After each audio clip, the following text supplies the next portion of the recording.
This practical is on studying the leaf anatomy of C3 and C4 plants.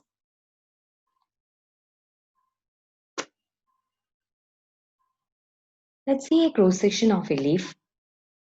A leaf portion cut from the midrib portion of a leaf. The cross section of a leaf arranged in layers from top to bottom of leaf. The uppermost layer, that's called the waxy cuticle. The cuticle is made up of hydrocarbons and wax. This makes this layer hydrophobic. That is, it repels water. Just under the waxy cuticle, it's a second layer, that is the upper epidermis. The cells of the upper epidermis are very closely packed together. This is mostly protective in function. It allows the light to come in, but also prevent the water loss in conjunction with the waxy cuticle. The third layer, moving down from the top, is called the palisade mesophyll. If we look very closely, the palisade mesophyll cells, we can notice each of them has a nucleus and has a very large vacuole for water storage. However, most important thing about the palisade mesophyll cell is the fact that each cells are full of chloroplast. This makes this third layers of palisade mesophyll cells the main site of photosynthesis in a leaf. The photons of the light are shined down through the waxy cuticle, the upper dermis, which are mostly clear and allows the photosynthesis to take place in the chloroplast of the palisade mesophyll cells. Coming to the fourth layer of the topmost layers, that is the palisade mesophyll cells. Under the palisade mesophyll cells is a spongy mesophyll. The cells of the spongy mesophyll cells are a little bit more irregular in shape, but if we look at more closely, we can see they contain some chloroplast. This means they can do some photosynthesis, not much as the palisade mesophyll cells. The cells of the spongy mesophyll cells also spaced pretty far apart, and the area in between is called intercellular space. It is usually the water and oxygen present in this intercellular space. Another structure can be seen in the cross section is the vascular bundle. It is round in shape and is responsible for moving products around the leaf. Just like you have a water pipe that brings water into house and sewage pipe that removes water. The vascular bundle works similarly. The outside coating of the vascular bundle is made up of a very large group of closely packed cells, and these cells are called bundle sheath cells, and keep all the vascular cells together. Inside the vascular bundle sheath cells, it is tightly packed group of tubules called xylem and phloem. The purpose of the xylem is to bring water from root of the root of the plant. The water, the key component in the photosynthesis.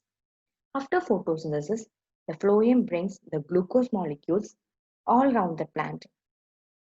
Even though these two types of tubules are doing different things, they are right next to each other, which makes it a very efficient system.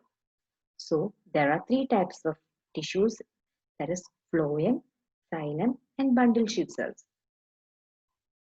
Just underneath the vascular bundle and the spongy mesophyll cells, another layer, this is called the lower epidermis, found on the lowermost part of the leaf. Just like the upper epidermis, the lower epidermis has cells packed closely together in order to prevent water loss.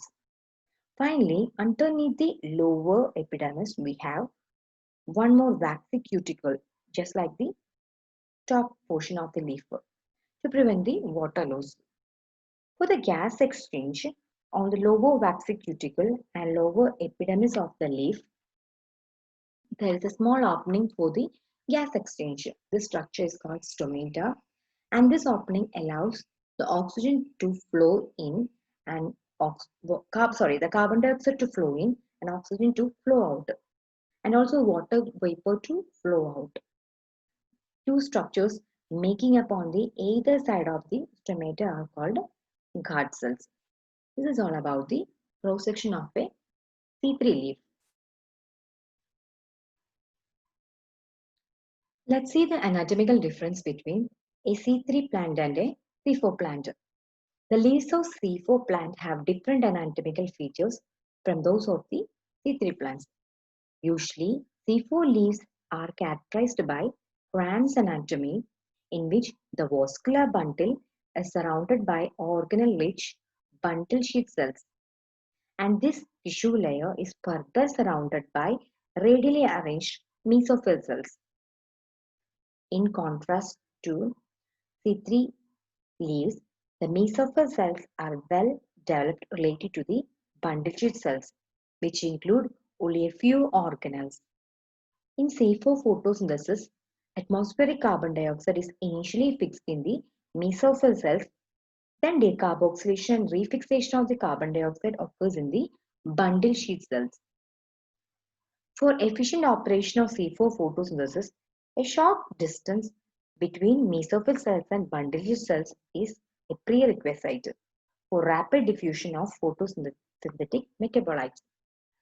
C4 plants have higher photosynthetic rate under high irradiance and high temperature than C3 plant. In general, greater photosynthetic rates would result in greater rate of photosynthetic export to remove recently formed photosynthate from leaves rapidly and so avoid end product inhibition of photosynthesis.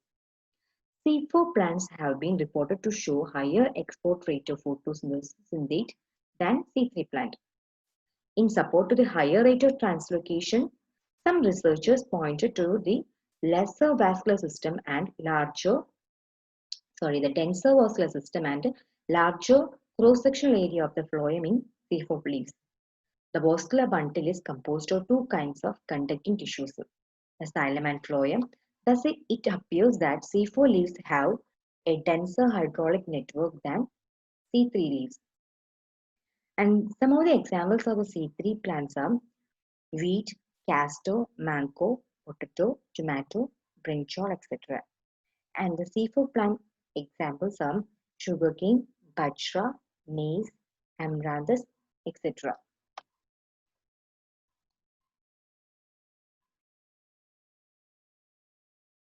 I have taken for the practicals two kinds of leaf, that is an amaranthus and a Rhytidinctoria leaf. Amaranthus is example for C4 plant and Rhytidinctoria is example for a C3 plant. And also I have taken small pieces of thermocol that cut into cubical shape.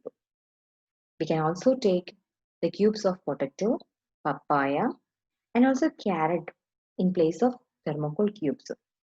We also require plain water, staining reagent safranin, then razor blade, brush, needle, cover slip, slide, also glycerin for conducting this experiment.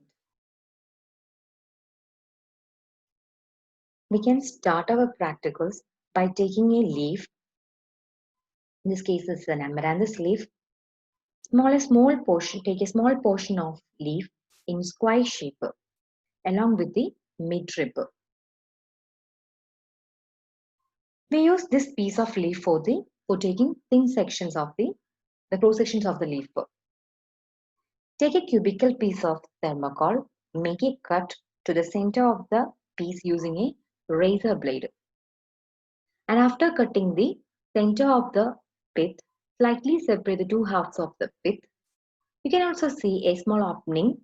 So insert a small portion of the leaf which you have cut earlier to this opening and properly fit the section inside the pith.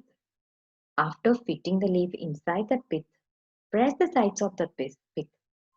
Remove the extra part of the leaf projected outside. Now the block of pith is ready for taking the section. Start cutting the thin sections of the leaf by holding the pith with thumb and finger on one side and razor on the other hand. Start cutting by continuous sliding of the razor blade on the pith. Transfer the cuttings from the razor blade with the help of a brush into a watch glass containing water, and similarly cut sufficient number of sections of the leaf and select very thin section of the leaf and transfer this section with the help of a brush into a watch glass containing saffronin and dip into it for 1 minute. Then wash it by transferring into a watch glass containing water. After washing extra stain from the section, transfer the cross section into a clean dry glass slide and add 2 drops of glycerin to the section. That's to prevent it from drying. Cover section by means of cover slip. Now the slide is ready for observing under microscope and observe the slide under the microscope in a magnification of 10x of 10 eyepiece and objective lens. This slide showing the microscopic view of C3 and C4 leaf cross sections.